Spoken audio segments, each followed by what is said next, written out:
સપના જોવા માટે સૂવું પડે. જાગતા સપના નથી આવતા.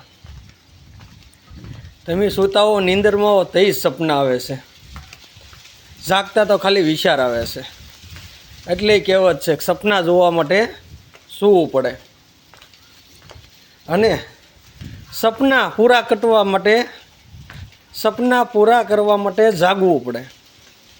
કારણ કે પથારીમાં પીડ્યા સૂતા રહ્યો નકરા સપના જુઓ ને તો સપના પૂરા નથી થતા, એનો કોર પૂરો નથી થતો. એને પૂરા કરવા માટે જાગવું પડે અને જાગીને કામ ધંધે લાગવું પડે. એક એની સ્કિલ હોય છે અને એ સ્કિલ એવી કે આપને જે આપણી આવડત જેવું એ આપણી આવડત હોય ને એવો બિઝનેસ ને એવો ધંધો તમારે કરો તો તમારા સપના અને તમારી સ્કિલ અને તમે ધંધામાં પ્રગતિ કરી શકો. કારણ કે પથારીમાં પીડ્યા સપના તો જોઈ શકાય છે, સપના પૂરા નથી કરી શકાતા. સપના પૂરા કરવા માટે જાગવું પડે અને ભાગવું પડે અને દોડવું પડે. જેમ સીતાની માફક કે નહીં કે ઘરમાં 7 ઘોડાની મૂર્તિ જે તસવીર છે એ તસવીર લગાડવાથી કે આપણી મનોકામના કે આપણી ઈચ્છાઓ પૂરી નથી થતી. પણ એ ઘોડાની માફક, એ સીતાની માફક આપણે દોડવું પડે. અને એ સીતાની માફક દોડીએ ને એ ધંધો ને એ સ્કિલ પકડીએ ને અને એમાં મહેનત કરીએ ને તો એ સફળતા મળે અને તો એ ધંધાની હાચી સાવી મળે. ભાઈના સપના છે, એક સ્કિલ છે એની કે જાગીને સવારમાં જો આ પહાડ માથે દરરોજ એના પથ્થર ઉપર ચડાવવાના, આ એની સ્કિલ છે.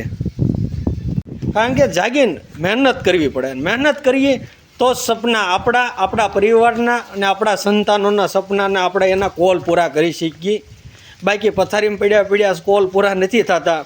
સપના તો બધા જ હોય છે કે મારે ગાડી, બંગલા, મોટર અને આમ જાહો દલાલી હોય એવા સપના હોય. પણ એ સપના પૂરા કરવા માટે એની માટે ભાગવું પડે, જાગવું પડે અને સીતાની ઘોડાની માફક દોડવું પડે.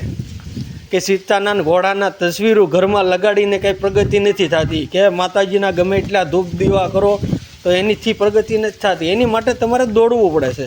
માતાજી કે પછી ભગવાન કે જે દેવી દેવતા એ સાથ આપે છે, પણ ક્યારે કે તમે મહેનત કરો. તો ઘરે બેઠા કે પથારીમાં પીડ્યા કંઈ કોઈ કાર્ય કે સપના પૂરા થતા નથી. એની માટે તમારે એકજૂથ ભાગવું પડે અને દોડવું પડે. કારણ કે આપણે ગાંધીજીએ સત્યાગ્રહ કર્યો હતો મીઠાનો, તો એ આપણે એનો કેટલો સમય સત્યાગ્રહ કર્યો તો એ ગાંધીજીને સફળતા મળી હતી. અને અમથા એ ગાંધીજી આપણા રાષ્ટ્રપિતા નથી કહેવાના. મહાત્મા ગાંધી અમથા થોડા કહેવાના છે. કારણ કે એણે મહેનત એટલી કરી હતી.